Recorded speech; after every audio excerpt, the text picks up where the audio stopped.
Hi there, I thought I'd talk about breathing for my first ever vlog.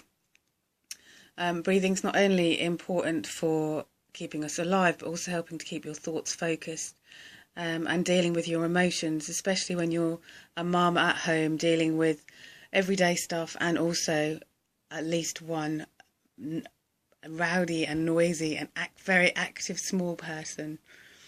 So there are a few things I wanted to talk about breathing, and the first something I've learnt recently as part of my alignment training is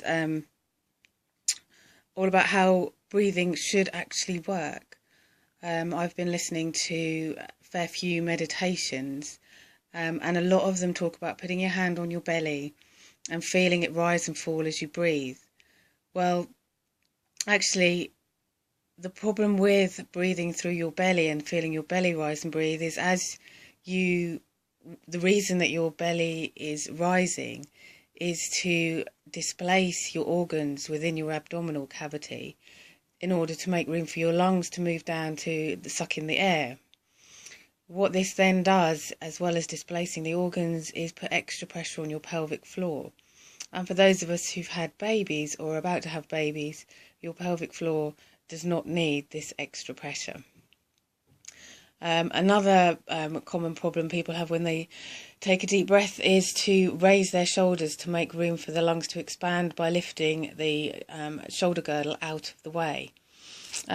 This will result in compressing the vertebrae in the neck and cause problems at a later date. So how should you breathe? Well, in between each rib you have muscles called the intercostals. And these are designed to allow the ribs to expand, to allow the lungs to expand. And this is the most efficient way of breathing for us. It means that we can get a really nice deep breath, use the maximum amount of space our lungs need, and make the best use of the oxygen we take in during this period. So breathing, here's a situation for you. You have had a really busy morning. You have dealt with as much housework as you can.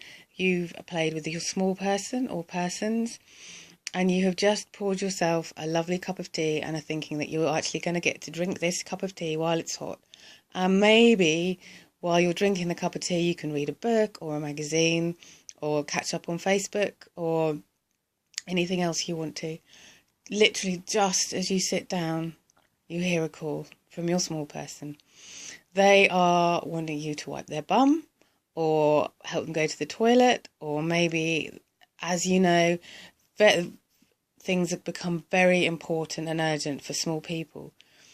So what do? You usually heave a big sigh and haul yourself out of the sofa and stomp towards them, trying to keep your emotions under control so you can go and see and sort them out and be joyful about the thing that they want to show you. So what I found is if you can breathe mindfully as you get up and walk towards them, it will mean that you are in a calmer state of emotions to be able to deal with the issue that you need to be, and most importantly to muster up that joyfulness of the thing they want to show you, because we all want to show our children that they're important and what they have to show us is truly fantastic.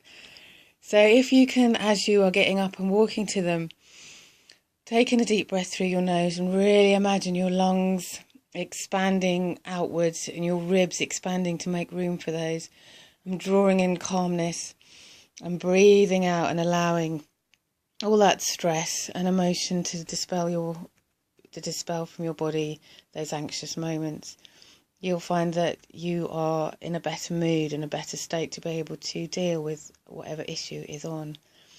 If you do the same thing as you walk back to your sofa or your chair or your piece of floor, you'll find that you're in a better mood to be able to sit and relax and really make the most of that precious 20 minutes you've got to sit still and just be. Or maybe you find yourself with half an hour to get some stuff done, and you're thinking, I need to get about 6 jobs done and I don't know where to start and I don't know how to prioritise what I need to do, and you find it that your mind's whirling and you just either end up running around doing half jobs all the time and not feeling fulfilled, or you end up doing something else, and when you do sit down or stop or have to move on, you realise that half of the jobs were important and you just needed to get them done and they haven't been done, which adds to your stress level.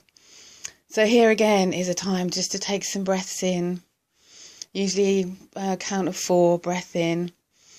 Think about those ribs expanding, those lungs expanding, and a breathe out to the count of 4, and in again, and out.